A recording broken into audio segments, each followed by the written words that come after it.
ముందుగా కవితక్క గారికి 47వ జన్మదినోత్సవ శుభాకాంక్షలు. కవితక్క గారు మరి గతంలో కూడా ఎన్నో పోరాటాలను ప్రజల పక్షాన చేసిర్రు. ఆ పోరాటాలలో మరి ప్రజల పక్షాన నిలబడి విజయాన్ని సాధించిర్రు. దానికి తార్కాణమే మహిళా రిజర్వేషన్ బిల్ అనేది. 33% మరి మహిళలకు చట్టసభలలో రిజర్వేషన్ కల్పించాలని చెప్పి ఢిల్లీలో జంతర్ మంతర్ వద్ద దీక్ష చేసి ఆ విజయాన్ని కవితక్క గారు సాధించారు. మహిళా లోకం మొత్తం ఇది గర్వించదగ్గటువంటి విషయం.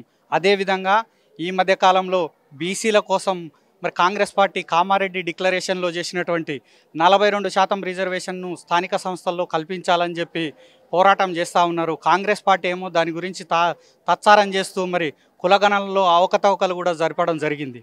ఆ 42% రిజర్వేషన్ని ఇంప్లిమెంట్ చేస్తానికి కవితక్క గారు మరి బడుగుల పక్షాన బలహీన వర్గాల పక్షాన పోరాటం చేస్తూ ఉన్నారు. ఆ పోరాటంలో మేమందరం బీసీలుగా, విద్యార్థి సంఘాలుగా, బీసీ సంఘాలుగా మొత్తం కవితక్క గారి యొక్క వెన్నంటే ఉండి మరి ఆమె పోరాటంలో మేము భాగస్వాములు అవుతాం. ఆమె మున్ముందు ప్రజలకు సంబంధించినటువంటి, పేదలకు సంబంధించినటువంటి విషయాలలో పోరాటం చేసే క్రమంలో మేమంతా వెన్నంటే ఉంటాం.